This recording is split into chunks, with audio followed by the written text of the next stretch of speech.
p.m. And I'd like to welcome everyone to the May meeting, regular meeting of the Grayson County Board of Supervisors. And, if everyone would rise, please, for the join me for the invocation and pledge of allegiance.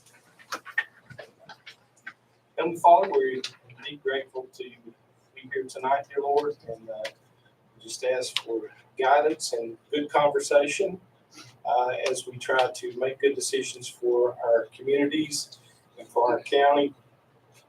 Very thankful, Lord, for the people who have turned out. Pray blessings upon them, and for the efforts here tonight, dear Lord. We'll just give you praise and glory for all things that are accomplished.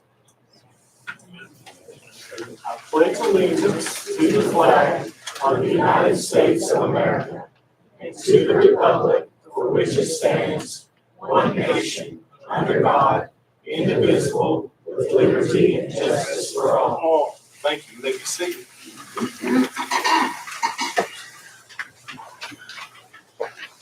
Okay, please remind everyone of the decorum, which is on the back seat of the agenda. Everybody respect that, please, and respect the cell phones. You can leave them on, just make sure you silence them. And with that, I've not been notified of any need for any changes to the agenda. So at this point, would ask for the approval of the agenda and consent agenda. Second. Okay. All in favor, signify by saying aye. Aye. Any opposed? Chair also aye. Our first public hearing tonight will be regarding the proposed 6-year plan for fiscal years 2026-27 through 2031-32. Seems odd to say. In Grayson County, and on the secondary construction budget for the fiscal year of 2026-27. Mr. Boyer, as an introduction, would you like to introduce our representatives from VDOT? Sure.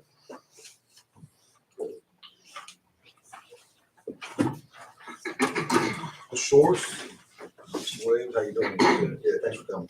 So James Schwartz, Mark Williams, both are representatives from VDOT. They work with us closely with issues that come up. When we have concerns, problems, we email them and they email us right back quickly. So we appreciate their help. We've had a few changes in funding, and so this is, we've had a few extra steps we've had to take, but they've certainly been in front of that from A to Z. So I just want to thank them for their help with everything. Appreciate it very much. Thank you for being here. Okay. So as we go through each speaker, if you would step up to the podium and state your name and address before you speak, and then we'll allot you 3 minutes to speak concerning whichever road that you're interested in. Mr. Chair. Yes. There may be people that have signed up on the wrong, and they want to talk about the budget. But this is secondary 6-year. They're both out there. It's just hard to see if you don't. Okay. And if we do, what the county administrator has stated, that there may be people that have accidentally signed up for either the budget or the 6-year plan. So if you're here to speak on one, then I call your name, just state that you're here, and that will move you to that. And I'll make a notation here. So at this point, we'll go ahead and open the public hearing and entertain a motion to go into public hearing. Second. Any discussion? All in favor signify by saying aye. Aye. Any opposed? Chair also aye. Okay, which brings us to our first speaker is, yes. I would like to let VDOT speak before we. Yeah, okay, yeah. Thanks, sir.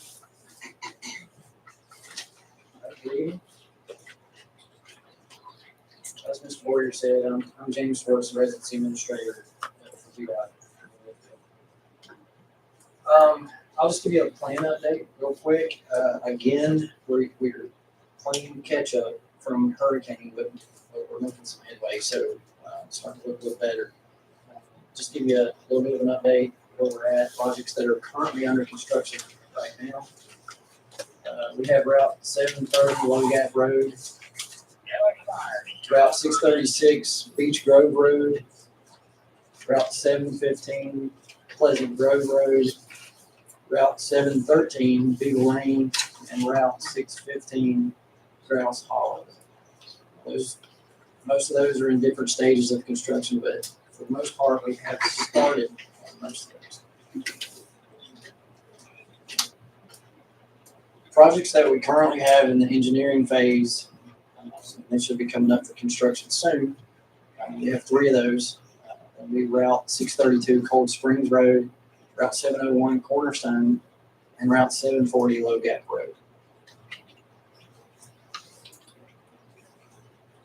Is everybody familiar with all those? So for just an update for this year's plan for the FY27, FY32 funding. So this year's funding as a whole was $975,831. However, last year we had added Chestnut Grove and it wasn't fully funded. And so we can only add one road a year that's not fully funded. And if we do that, then the next year we have to take the allocation that we receive and fund it right off the top. So that's what we did. That was $309,839. So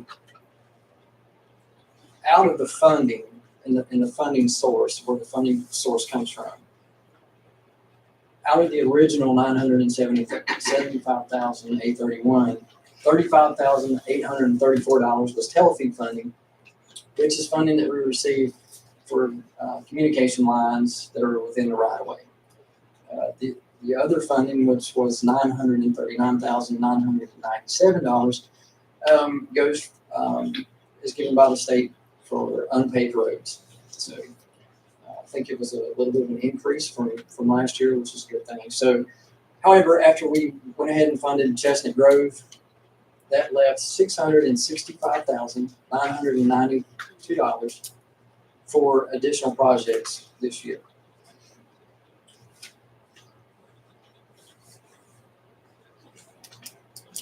So I have the proposed routes. I think that we want to get back in. So as a proposal, and I can go through those if you like. So first would be Route 786 Hickory Lane, Route 860 Walnut Lane, Route 633 Mount Olivet, Route 625 Mount Olivet, and Route 896 Maple Ridge Lane. And that, if those routes are chosen, then that would take up that $665,992 of allocation. Is there any questions? Good. Thank you. Thanks, Jeff.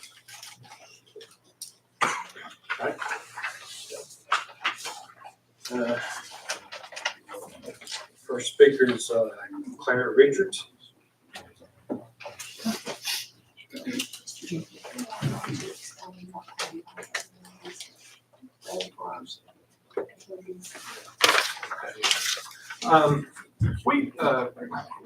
We have 3 new members here on the board, and could you maybe just give us a brief description of what qualifies for rural rustic?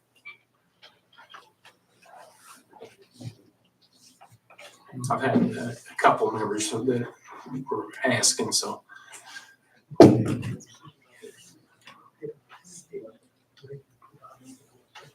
Yeah, so, okay, I'll do my best, Josh. So, Summary. yeah, so typically what we look at are of course, they're gravel roads that we have. Basically with the rural rustic concept, what you're looking at, you're working within the right of way. It's minimal widening, minimal tree trimming. We upgrade the drainage, so we pull ditches. We'll pull ditches, cut the brush, and then basically put in new pipe, and then we'll hard surface the road with surface treatment, chip seal, or gravel. We're looking to we try to get 16 foot of pavement. Sometimes it's a little tough. However, if it's in a straightaway, then sometimes we can kind of fudge a little bit and give, the 14 as long as we have good sight distance. But we're looking to try to get the 16 foot. So there are some roads out there that are too narrow to qualify. So, and we can provide you all with the board of supervisors manual, and it gives you some more, some detail about what looks like. Yeah, thank you.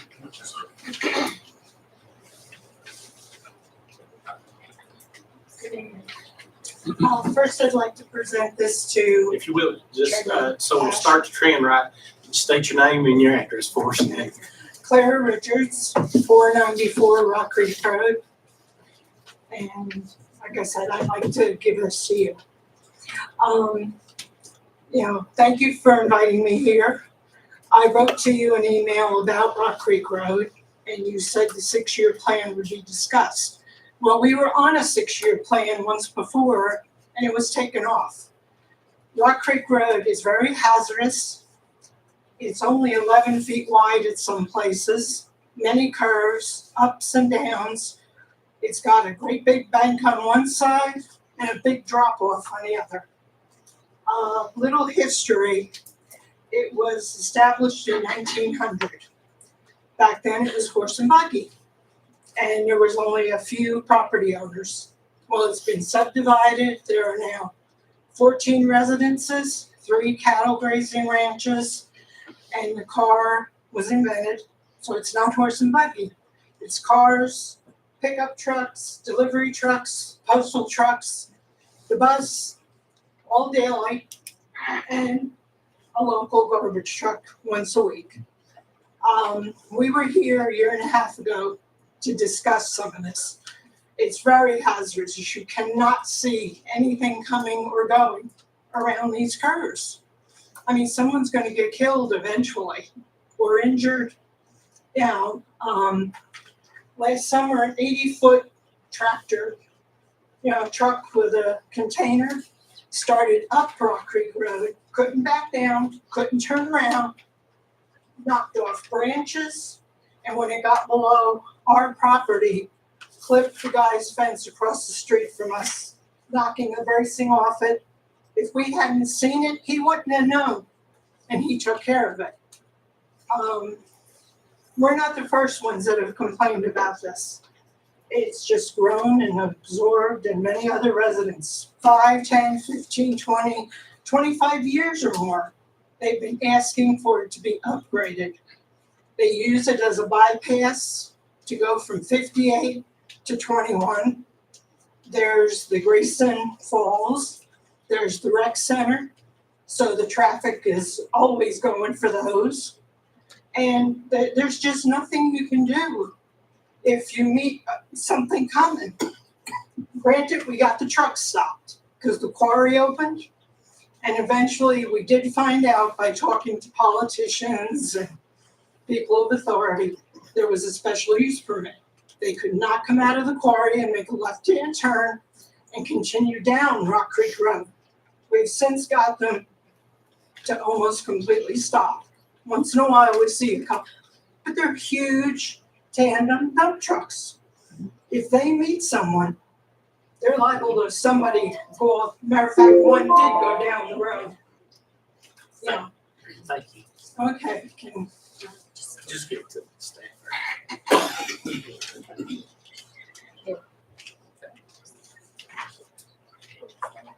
Next to Carl Richards. I don't think he wants to speak. Okay. I think that's, David Schaefer. Did I get that right? Schoffer, okay. When I answered anything. All right.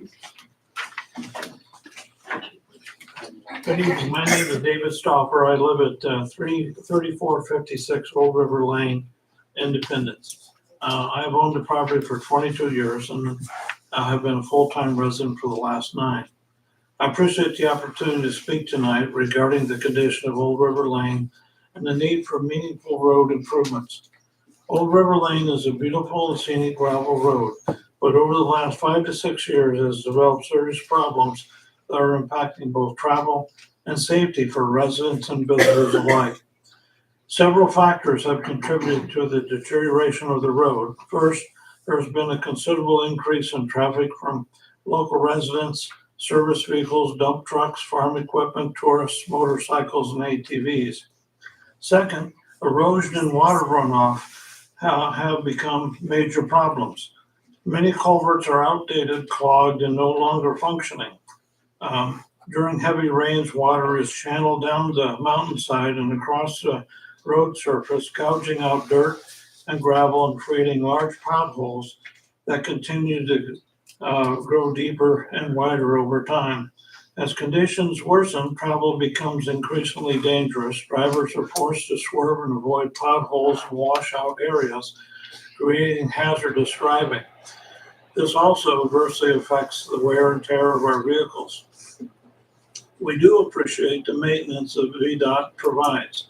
Grading and patching are typically done 2 or 3 times a year, as residents are thankful for those efforts. However, patching alone is only a temporary solution because the underlying drainage and erosion problems are not being addressed. The road quickly deteriorates again, and depending upon the rain situation, becomes much worse. In the spring, the combination of dirt, gravel, and water turns sections of the road into muddy quagmire, causing vehicles to slip, slide, and further challenge safety for everyone who travels Old River Lane. Tonight, I respectfully ask the county and VDOT to seriously consider the following. First, maybe an engineering evaluation will properly assess the causes of Old River Lane's deterioration. Second, improve evaluation and management of water runoff, especially from the mountainside area along the road. Third, repair and replacement of dysfunctional culverts along with installation of additional drainage where needed. And finally, consideration of a more durable surface solution that will better withstand the increasing traffic and ongoing erosion. Old River Lane is home to permanent residents, family, farmers, and visitors who care deeply about this community. We are simply asking for long-term solutions that improve safety, preserve access, protect this beautiful roadway for the future. Thank you very much. Thank you.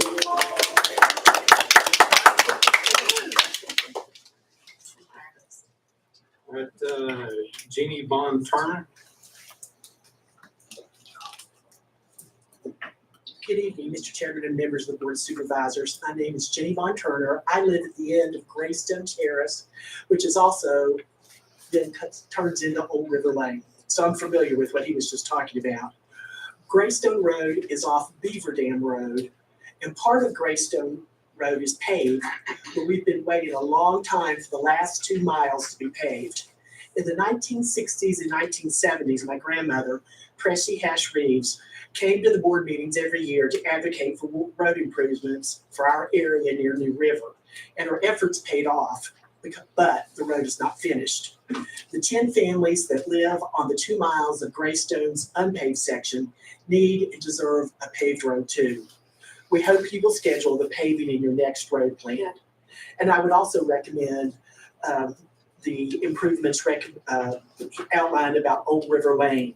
Right now, if we meet someone at Old River Lane, which is off Greystone, you have to, same thing, you have to back up or you have to pull over. And if you're on the riverside, you're worried you're gonna fall off. So thank you for considering these requests. We understand you have budgetary restrictions, but we also would like to get on your list. Thank you.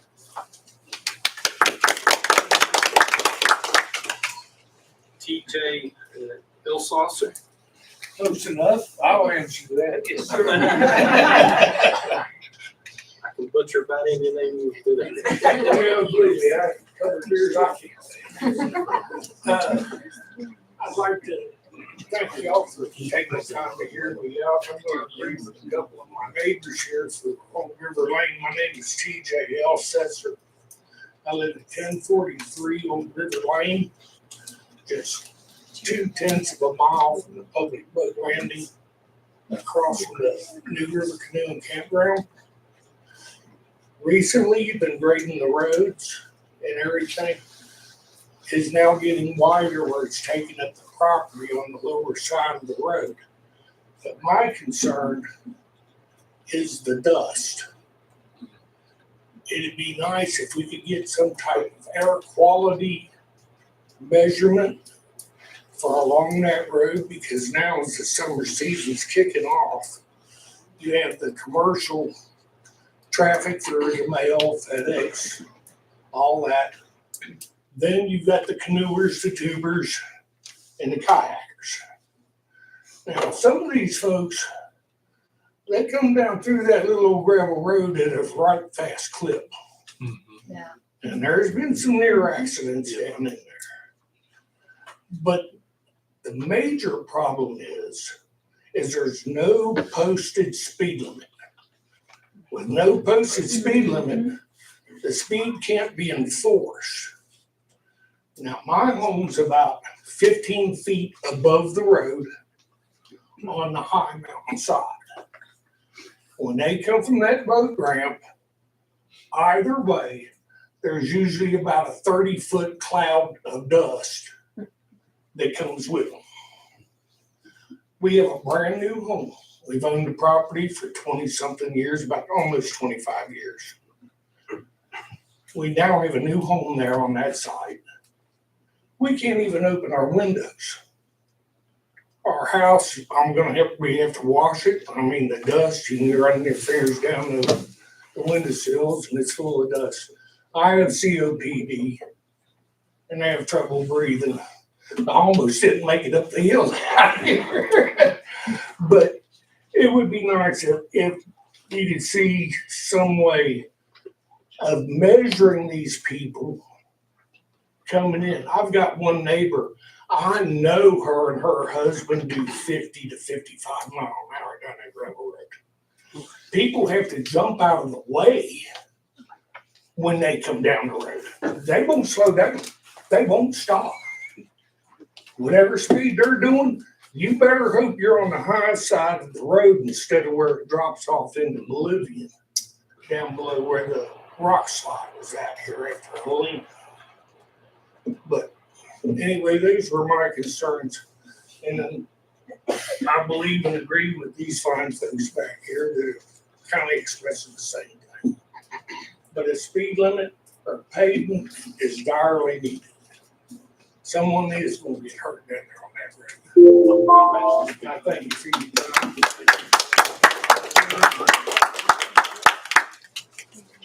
Okay, our next speaker is David Rutherford. Good evening, guys. My name is David Rutherford. I live at 1130 Little River Road in Daylight. My 11th year coming here, so there's some new members, so y'all don't mind. I believe Mr. Hash has been here for most of those years, not all of them. So I'll give you a brief. It's the same as everybody. The dust on the road is awful. The washboard and the ditches washing out. I mean, they're so deep sometimes they're like knee deep and the car goes off in there, they're gonna be stuck. But my brother-in-law owns a logging company. He lives a mile down below me, so there's big traffic coming through there. He's either hauling his equipment or hauling logs through there. And he's got a farm. I've got 2 or 3 other farmers, neighbors that are using the roads with tractors all the time. Just we got it all so close. It's a 1/10 of a mile from my house. They're supposed to start, I believe, next year, be fully funded part of Little River Road, but it'll stop about 1/10 from my house. So I mean, we're oh so close. But I just want to see if we can continue that on from where it stops. I believe it's roughly 2 miles to get the rest of Wood River Road paved. Because that end was paved last year, year before on that side. We're starting from the other side, coming toward me, and it'll be the middle section.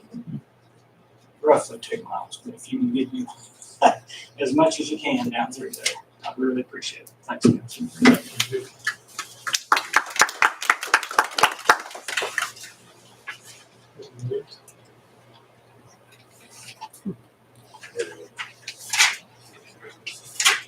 Catherine Lewis. I'm Catherine Lewis, and the address is 3370 Old River Lane. And I'm representing a survey that we sent out to Old River Lane residents. 12 people responded, and I'm going to leave you with the survey. If I read everything in the survey, it will be more than 3 minutes, so I'm not going to do that. The first question is, have road conditions ever impacted critical access? And everybody, all 12 said yes.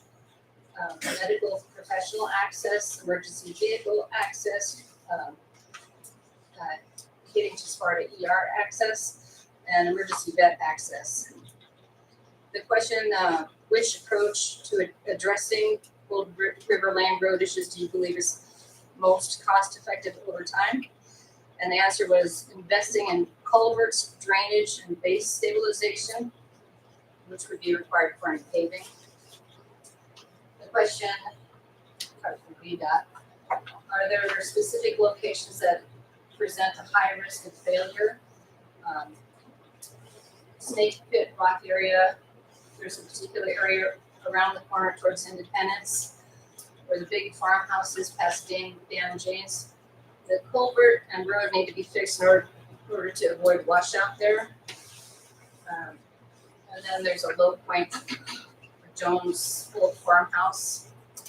And then a couple of people saying whole road needs maintenance. There was one comment that since we purchased the property in 1981, the traffic on Old River Lane has increased dramatically. And the evidence was the boat landing parking had to be doubled in size. The last question, do you have any additional comments? And this is provided to give some context on access, use, and maintenance consideration. This road is not a typical residential road. It serves as a functional access corridor to a heavily used section of the New River, which supports significant recreational activity, including kayaking, canoeing, fishing, and tubing. The stretch of the river is part of a well-known flat route connecting public access points such as Mouth of Wilson, Independence, and Old Town. Given the increased use, the Old River Lane should be evaluated not only as a neighborhood road, but as a shared use access road serving both residents and the recreating public. In this context, consistent and appropriate maintenance is essential for safe vehicle passage, including emergency access, managing the seasonal traffic, and preserving reliable access to the river corridor. So it's really to accommodate mixed residential and recreational use. Thank you.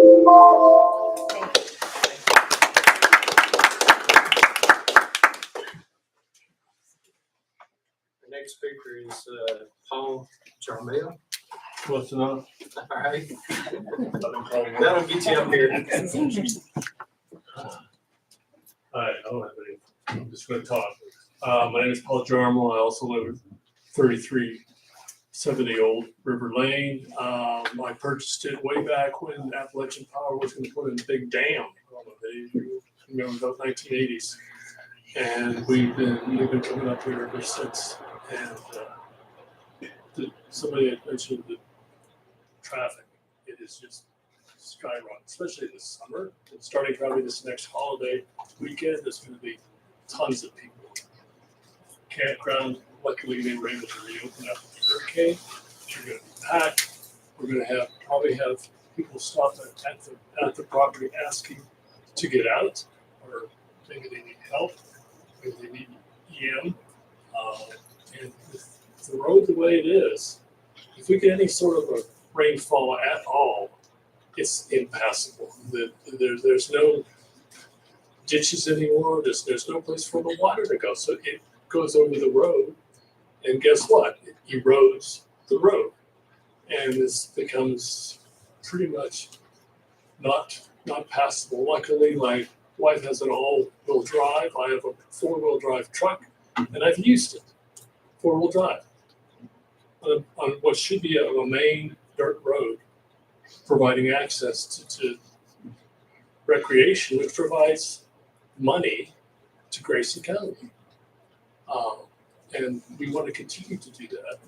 We want to continue to support recreation. And we need to have decent road structure. It's awful.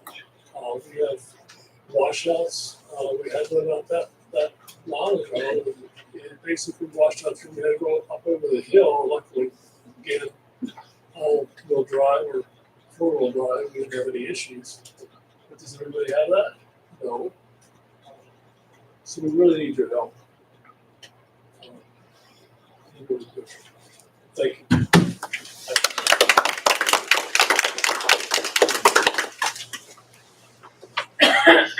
James Anderson.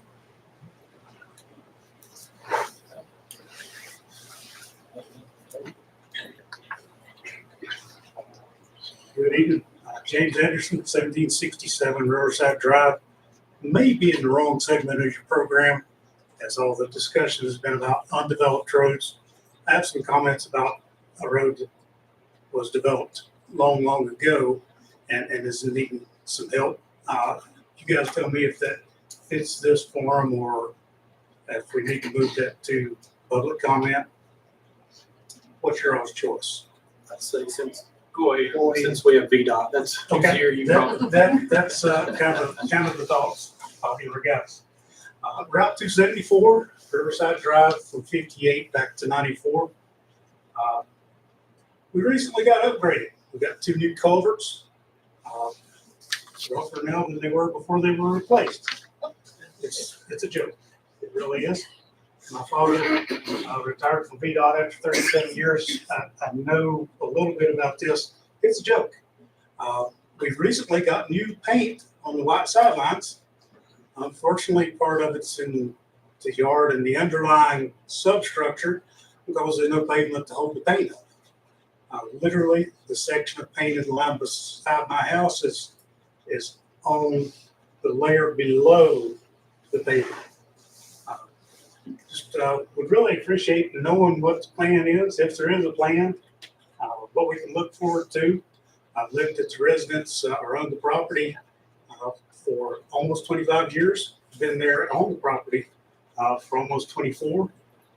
Very little maintenance on that stretch of road. They used to be our main road before the bridge was built, of course. So if you guys have any updates for us, I would really like to hear those and know what the plan is. Thank you all so much for your time. Thank you. Yes. Thank you. That was our last person I had signed up. Was there anybody here, anybody else that's okay? I'm Robert Polly from Lost Lake Road. Okay, if you want to come up and state your name, we'll put you on the list here. I signed the wrong form. Okay. My name is Robert Polly. I'm from Lost Lake Road. I'm here to advocate for improving that road. I've been here probably the last 5-6 years. And last year I left with a pretty good feeling about we might get on the 6-year plan this year.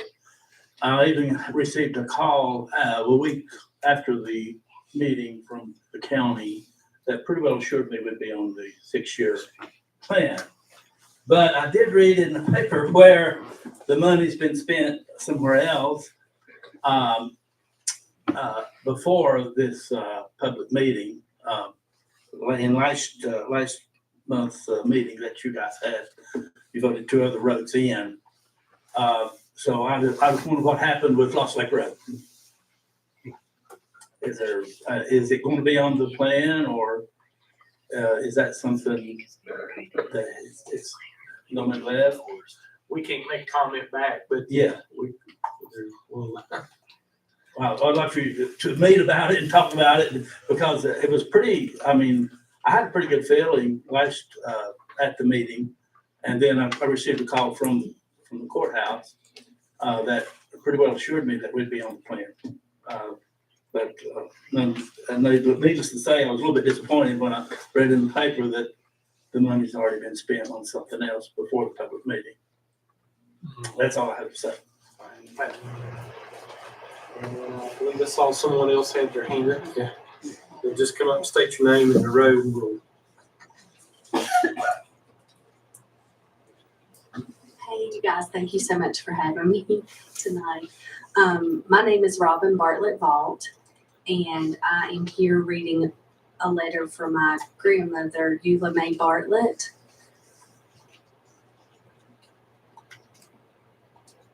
And she is 124 Catfish Lane in Galax, Virginia.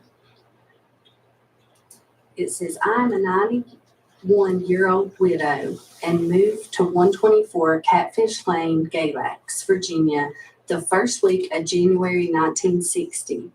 And my father-in-law, Friel Bartlett, had what is now Greenville Road, Route 640, on the 6-year plan. He worked for Dixon Lumber Company, buying timber for them. On October 13th, 1962, he was coming home and had an accident in Florida that killed him. Our road got off the 6-year plan. In 1962 or 1963, my husband, Don Bartlett, fixed a turnaround so the school bus could come down to pick the children up so they didn't have to walk to Old Town. Sometime in the mid or late 1980s, he made a deal to bulldoze work, because that's what he did for a living, and to grade the road if the state would hard top it and maintain it. They put tar and gravel on it, but have never came back to do a final hard top, and the road is in bad shape. My husband, Don, has been dead for 6 years in June. Friends and neighbors of this community are signing a petition in order to get the road back on the plan to have the road fixed. These people own land or rent farmland on Greenville Road, Route 640. And she went and got everyone up and down that stretch of road, got signatures on this petition.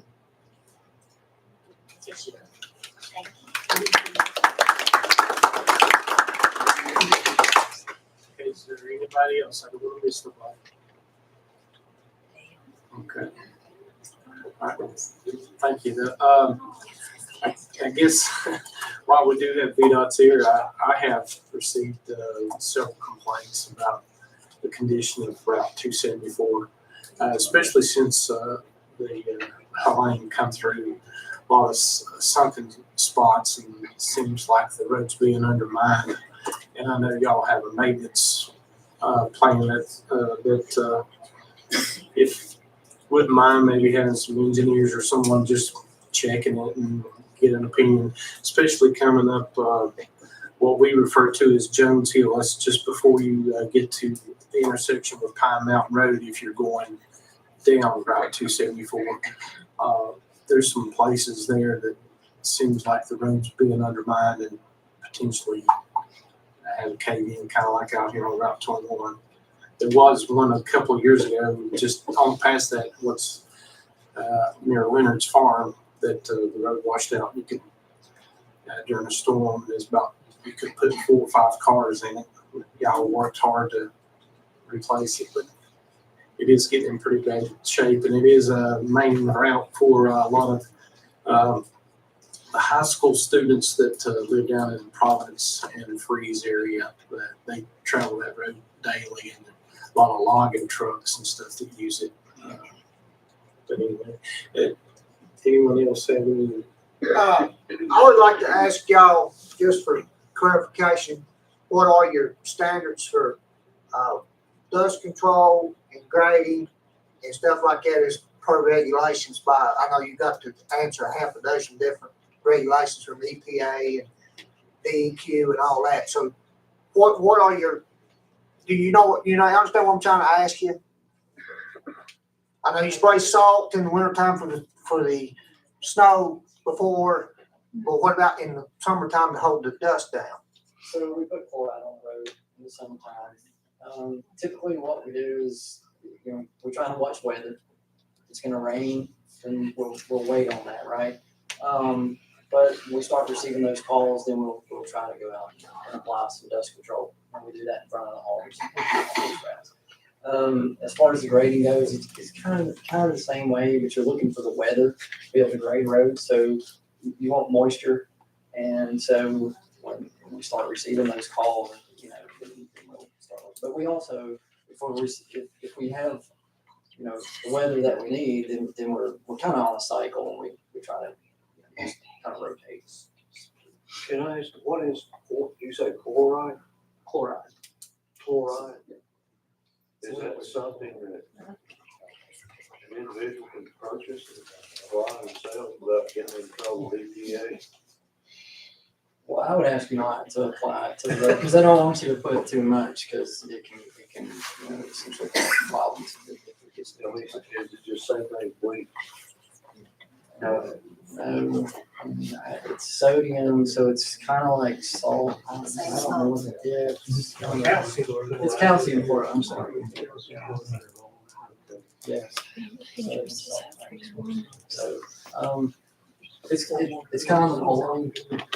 Yeah, it was like, you said saline. You spray it? Can I get some?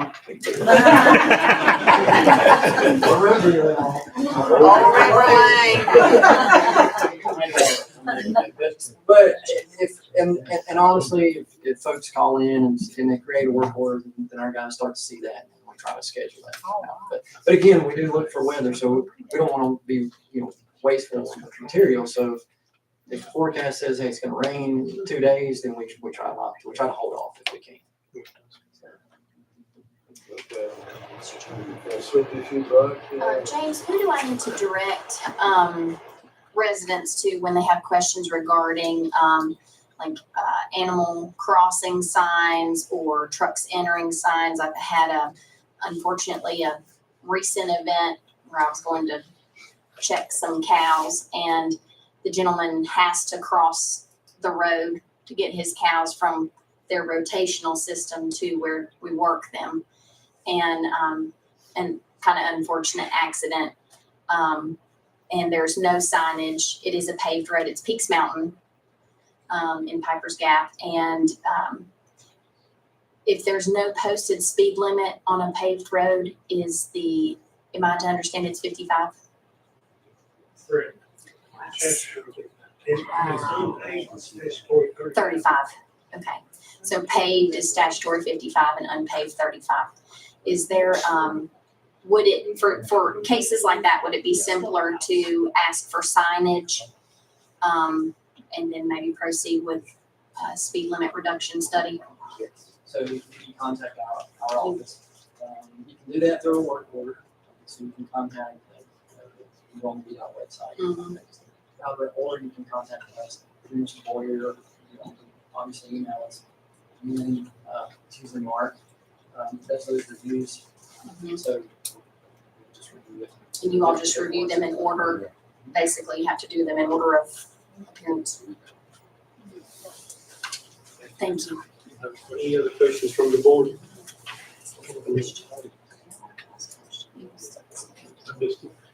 But I know we kind of got sidetracked, and I appreciate you leaving your comments.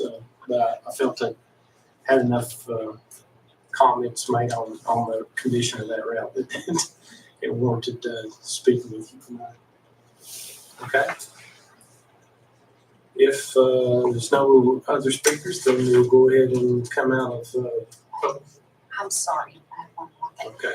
The gentleman that asked about Little River, am I to understand that should be projected for 2029? Mr. Rutherford that asked about Little River. sorry.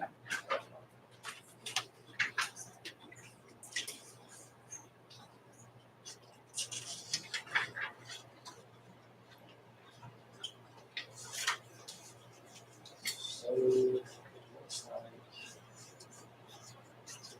FY 29 is fully funded, which means that should be July of 2028. It Okay. won't be fully funded. And the plan says, I mean, sometimes there's construction dates vary.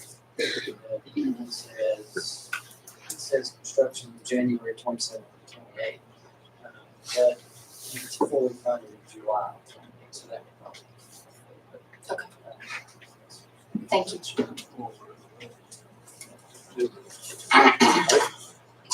This time I'd entertain a motion to come out of public hearing. So moved. Do I have a second? Okay.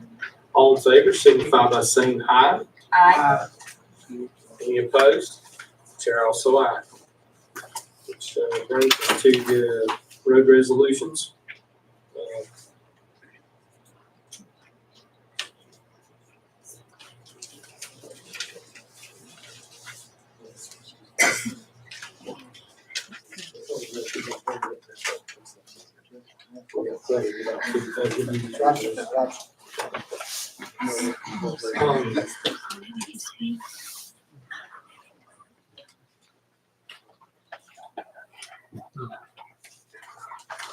First resolution regarding the addition of roads to the 6-year plan.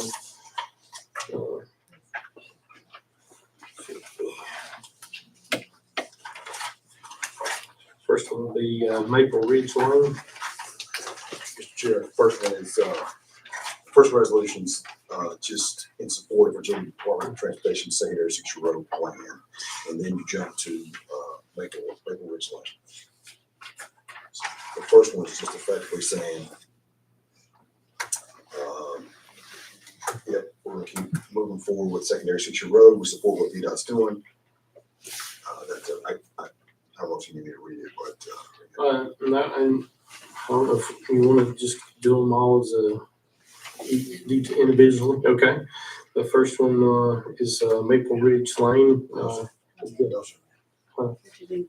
General. Okay, general code. Okay. Y'all want to waive the reading of the? Okay. All right. Do I have a motion to adopt the 6-year road plan? I'll make that motion. Okay. Continue the 6-year plan. Do I have a second? Second. Okay. This will be by roll call since it is a resolution. Mr. Watson? Aye. Mr. Cunningham? Mr. Richardson? Dr. Thompson? Aye. Okay. Chair also aye.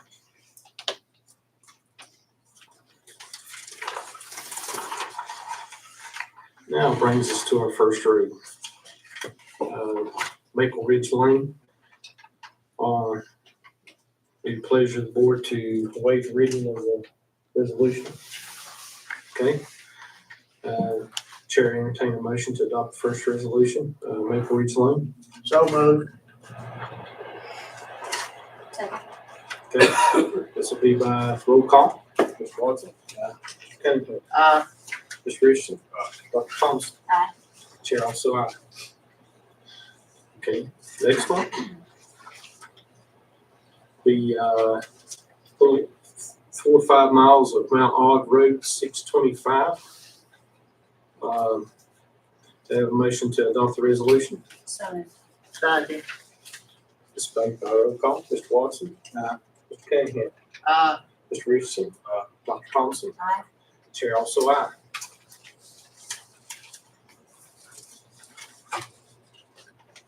Next one would be to 0.80 miles of Mount Olivet, Route 633.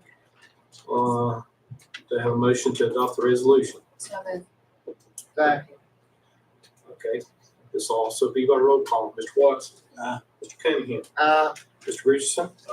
Dr. Thompson? Aye. Chair also aye. Next one will be a resolution regarding 0.50 miles of Hickory Lane, Route 786, off of Fairview Road. They have a motion to adopt the resolution. So move. Do I have a second? Okay, Mr. Richardson, second. Speak by roll call. Mr. Watson. Mr. Cunningham. Mr. Richardson. Dr. Thompson. Aye. Chair also aye. Next one will be 0.27 miles of Walnut Lane, Route 860. They have a motion to adopt the resolution. So moved. Second. Okay. Speak by roll call. Mr. Watson. Mr. Cunningham. Mr. Richardson. Dr. Thompson. Aye. Chair also aye. Okay, that's it.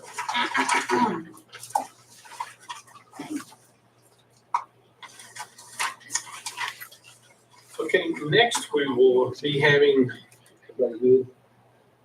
okay. Next we'll have it go into a public hearing regarding the proposed budget for fiscal year 2026-27.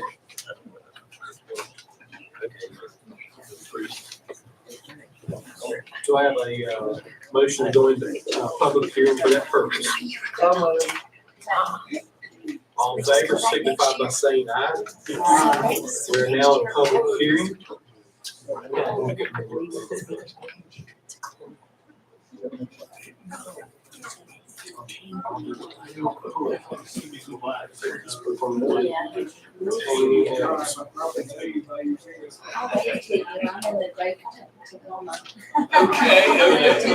yours is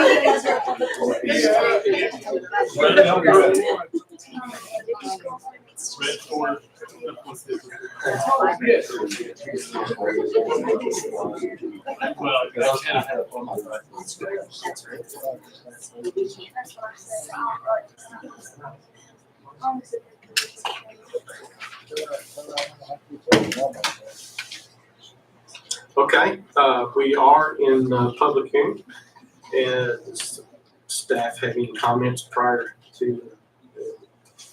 Okay, as before with the other public hearing concerning the 6-year road plan, proposed budget for fiscal year 2026-27. If each speaker that comes forward will please state their name and address. You'll have 3 minutes for your comments. Our first speaker is Amy Adams.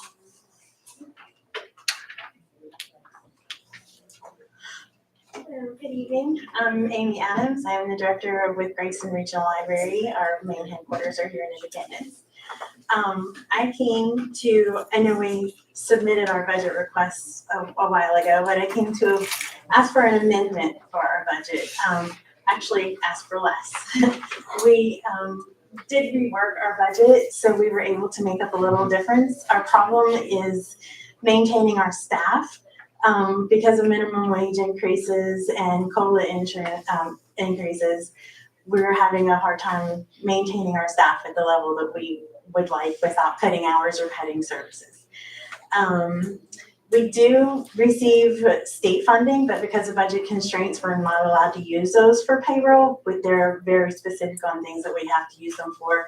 So unfortunately, all of our staffing comes from local funds, Grayson and Wood counties. We haven't had an increase from Grayson County since 2023, and we would like to ask for a $10,000 increase, and we can work our budget so we can make up the difference. That's it. Did I cover everything? All right, thank you. Thank you. Doesn't appear that we have anybody else registered to speak regarding the budget. And I'll give anybody opportunity if you did you come here to intended on speaking. Okay, seeing none, then entertain a motion to come out of public hearing. So moved. Second. All in favor, signify by saying aye. Aye. All right, we are now out of public hearing. Next brings us on the agenda to Mr. Keith Weatherman. Grayson County Parks and Recreation Director for a presentation. Good to have you with us. Thank you. Good evening. Sandy threatened me. I'm gonna be quick.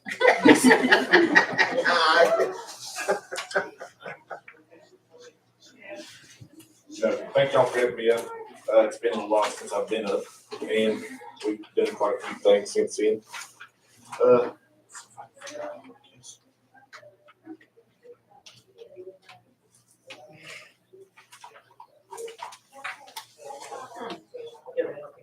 Sure.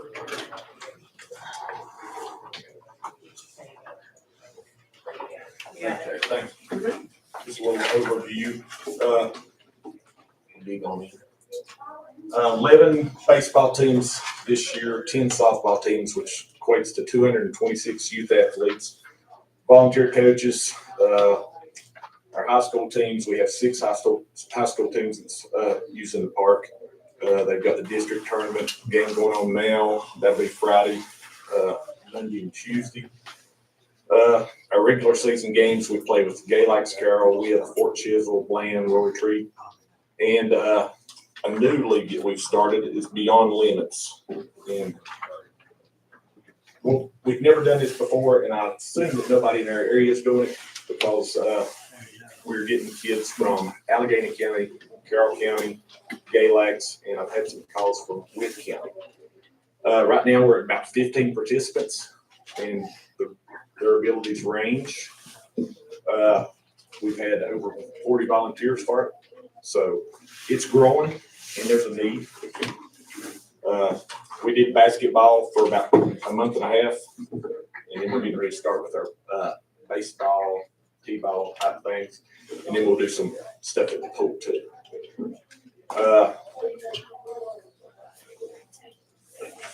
Run down. Our pool, right now we're doing some upgrades to our bathroom facilities. Now there's doubling up here, I apologize. But we were able to get ADA certified at the pool in 2023, I believe. So we're good there.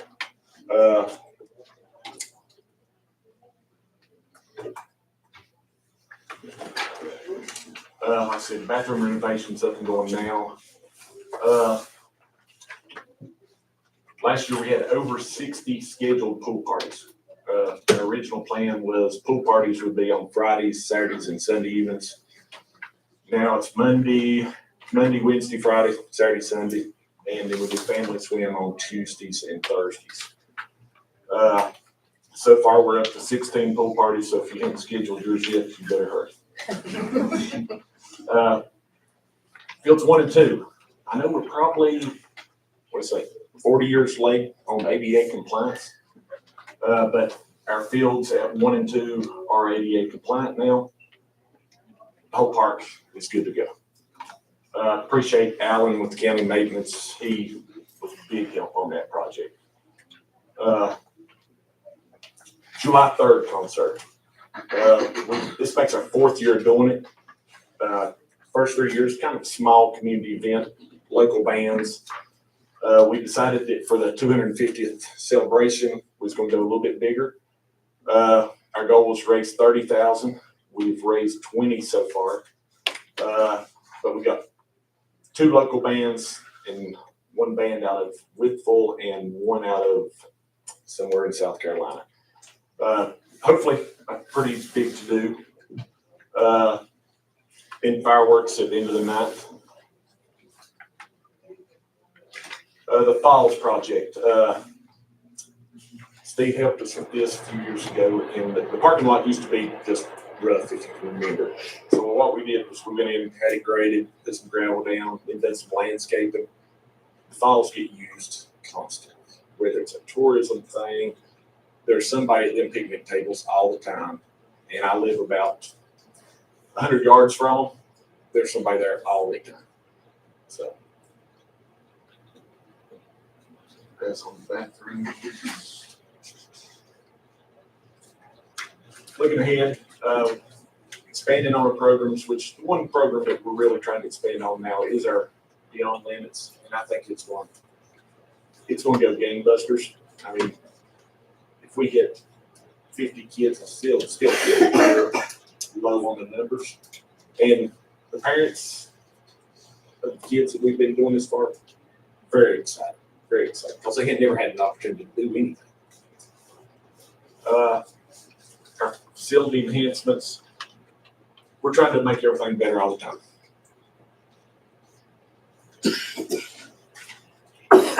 Try to offer as many programs as we can. We do have a group.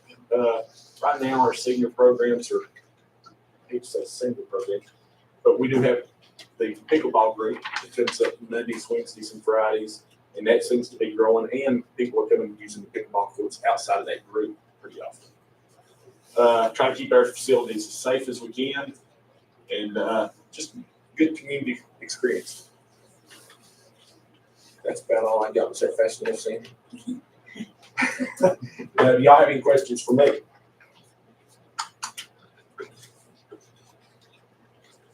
Do I have lap swimming? If possible, we're gonna try to offer swimming lessons this year, which we haven't been able to do that. So that's when 6 in the morning. Well, put a heater down. But no, we could possibly do some lane swim stuff early in the mornings. Maybe not that early. So this is the first year for the Beyond Limits. That is great. And if you get a chance, we'll have it online. Come to the ball game. I would love to. I'll tell you what, it does my heart good. I mean, we got through our regular basketball, which Sandy knows, very competitive, and we got chirping and stuff like that.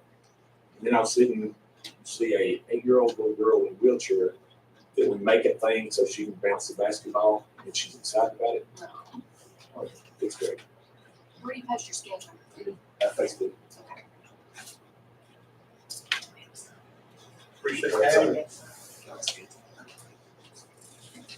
Okay, thank you guys. Very much for being here.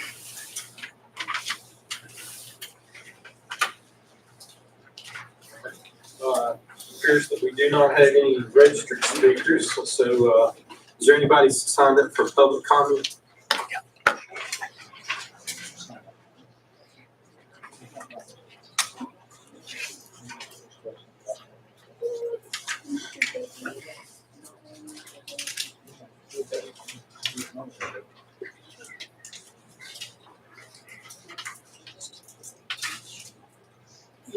Okay.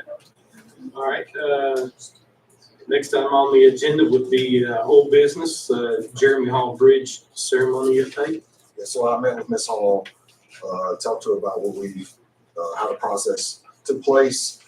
She talked to me about some of her, I guess, just issues that she had with different things. So we're working together on, I think, some of the challenges that she faced. This first time that happened with the prison.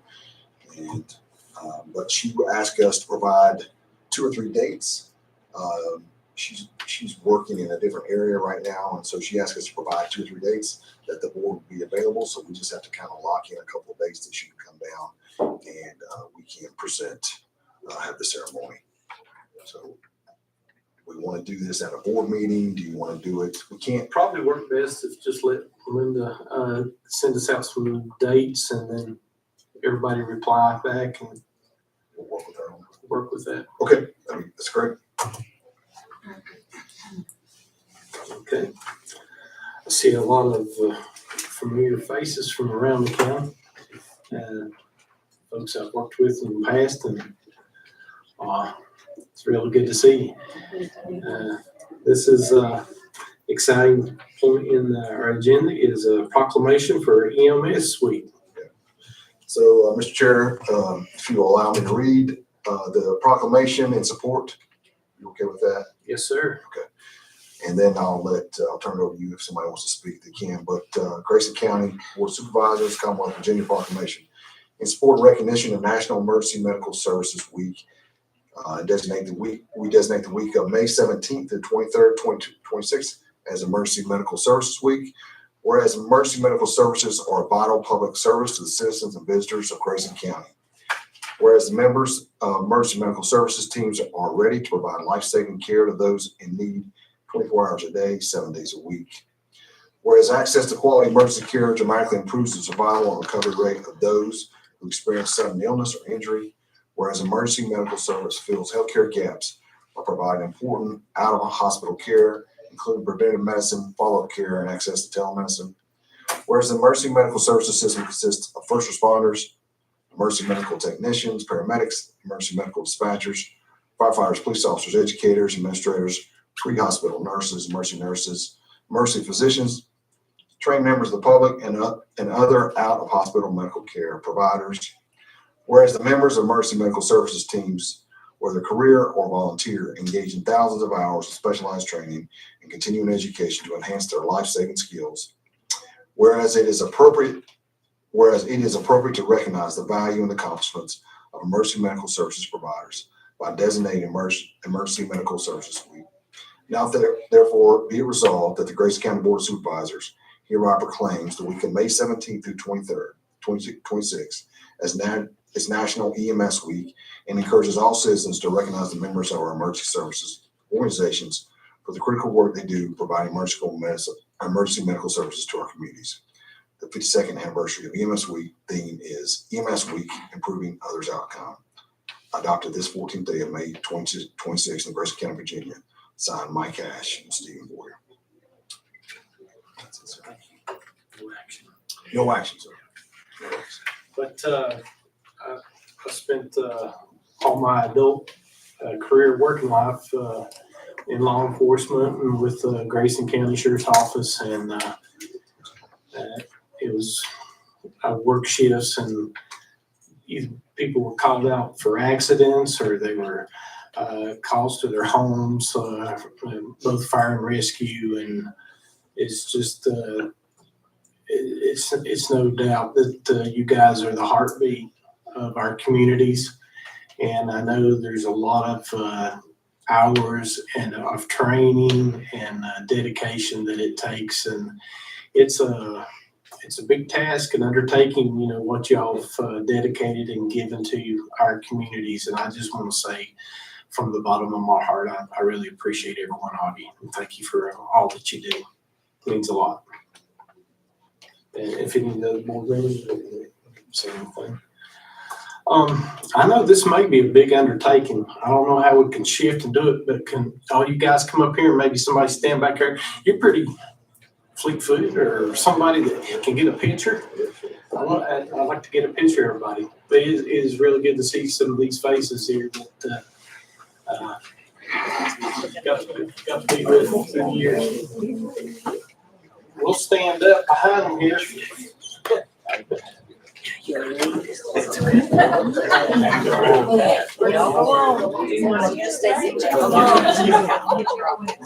Yeah, exactly. Get up. I'm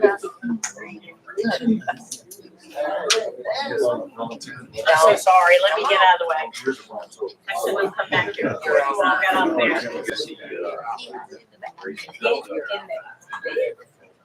Get in there.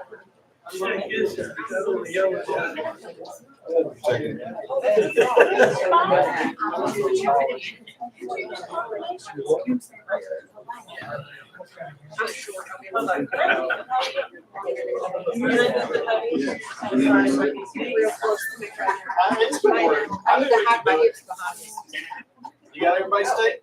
Yep. We do. We got it. All right. 1, 2, 3. 1, 2, 3. 1, 2, 3.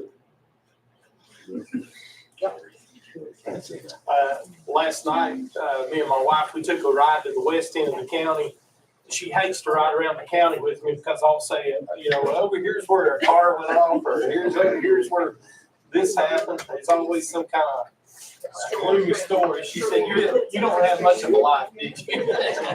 But while you guys are here, if there's any of you that would like to speak or say something, please feel free to talk with us. Okay. Thank you. All right, I got nominated. It's very short, so I'll put it back here. thank y'all for recognizing us. We appreciate that. I think we are every agency is recognized here tonight, which is Freeze, Baywood, Independence, Elk Creek, Troutdale, Ruby, and Mount Rogers. Our 6 rescue squads in the county. Just want to give a quick update, some stats from April. Total 293 answered calls in Grayson County from all the departments. 241 was EMS calls, and 52 was from the fire departments. That's fires, recs, assistant EMS. Currently, the best I could figure was we have 94 providers in the county. That's from EMTs to paramedics, 3 educational coordinators, which are our EMT instructors. And so we've actually have an EMT class getting ready to finish up here in the county, so hopefully gain a few more of those. And that's about all really I have. Y'all kind of touched everything else. We also put out, Sheila is here. She does every 2 weeks puts out a newsletter from Emergency Services. So if you want to get a copy of that, you can go to our Facebook page, Grayson County Emergency Services. There's a link on there. You can sign up, get the emails, or you can just go on there and click on the link and read it every couple of weeks. And she does try to share everybody's stuff, all the agencies at what events they're having. So that's one place shop you can go find out everything, or go look at everybody's individual pages. So that's pretty much it. Again, just thank y'all for y'all's continued support. We do appreciate it. We couldn't do it without y'all, and we do appreciate everything. So thank you. All right, one more picture. I don't know who gets the framed copy here. Or you can- Yeah, you're standing. This goes.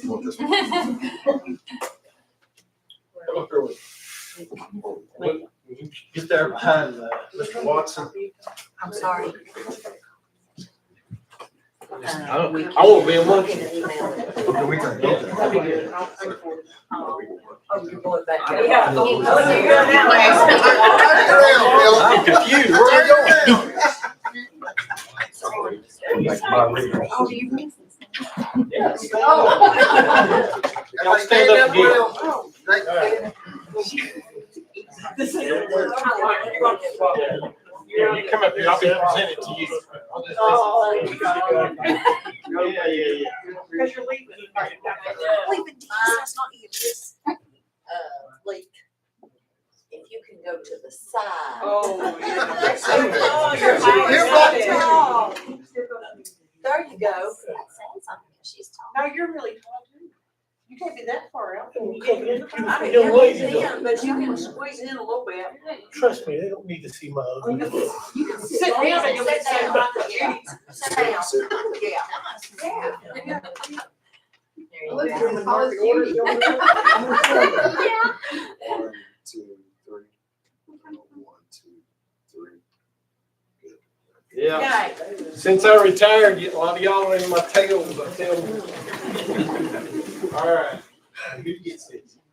Take it to the next commission. Okay. All right. Thank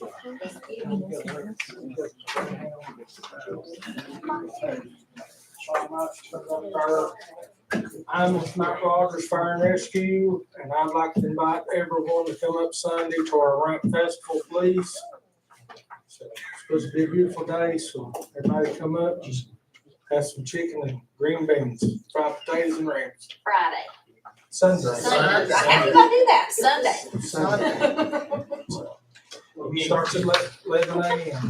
You still have the ramp eating contest. Ramp eating contest. Starts around 4 o'clock. So look like we got some good ones too. Yeah. They strong this time. I'll bet so. I can welcome everybody up, even people in the audience. Tell all your friends and neighbors, come up, support us. It helps with the department, helps the county. Thank you. Thank you. If we're gonna do that, I'd like to invite y'all to Troutdale between 4 and 6. We're gonna have chili beans. For the rest of us, hot dogs. If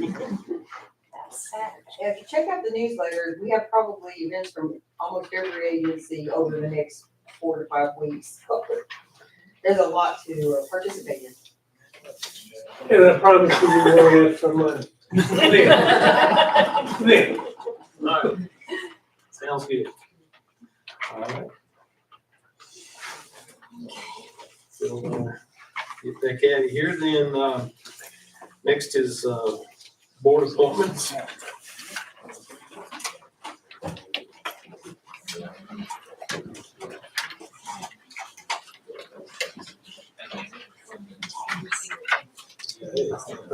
Thank you all. Thank y'all. Be safe going home.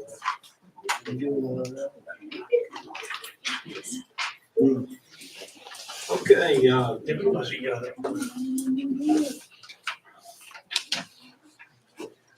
first appointments, Community Policy and Management Team, CPMT. Appoint Rebecca Martell as Mount Rogers Community Service primary rep, and there's a letter. And appoint Jessica Whitaker at Mount Rogers Community Services as alternate. Just go ahead and do these individually. Do I have a motion to accept those appointments? That was Sandy Bryant's recommendation, correct? I will make that motion. Okay, have a second. Second. All in favor, signify by saying aye. Chair also aye. Economic Development Authority for the Providence District, I still haven't got anyone for that, so if we can table that. Next one is the Virginia Carolina Water Authority, VCWA, 3-year term. Darren Young, term expires 6/30/26 and is willing to serve another term. To accept Darren Young, serving another term on that. Okay, do I have a second? All in favor, signify by saying aye. Any opposed? Chair also aye. All right, that brings us to the county administrator's report.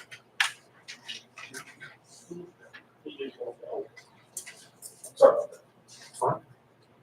Okay, just a couple of things.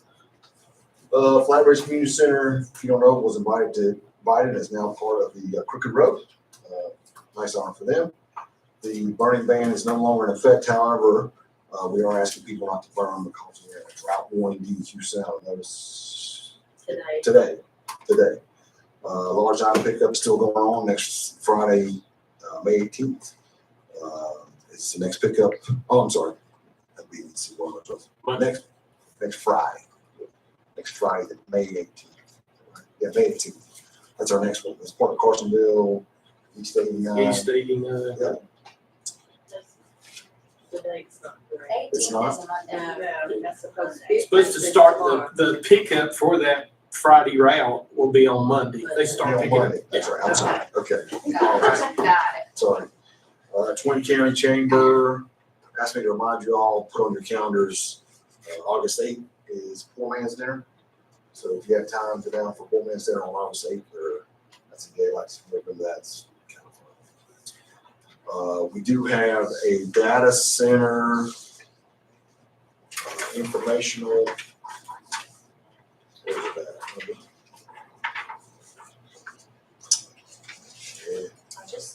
I lost it, my paperwork here. Right here for me. Yeah. Okay. So, data centers, as you know, are one of the fastest growing, most talked about industries today. What do they mean for our region?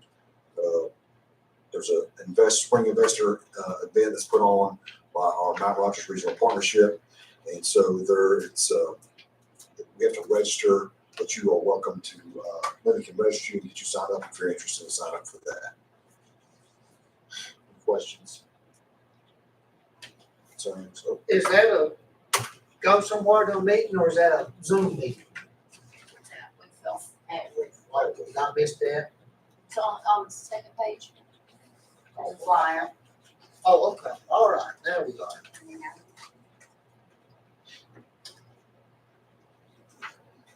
questions? And the last thing I'll say is this week, Sheriff's here, so May 10th through the 16th is National Police Week.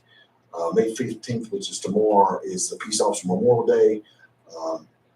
Most of you know I was in DC for a few years, and so we were heavily involved in that. But officers and agents visit Washington DC. And there's different tributes to law enforcement officers that have died in line of duty. From my old agency, we bring the families in. There's blue mass. There's different events at night during the day at the Capitol and at the Lincoln Memorial. Certainly important as a community recognize those who lost their lives, not only in foreign conflicts like the military, but in domestic conflicts and those who serve our homeland. In 2025, there were 111 federal, state, and local officers that lost their lives in line of duty. So just want to recognize all our law enforcement officers during this week. That's all I got, sir. Yeah, Sheriff Ash, is there also, are they still doing the memorial service over at the VFW and Carroll locally? We're notified of it this year. I know in past years that they did one with, for that area region. Okay.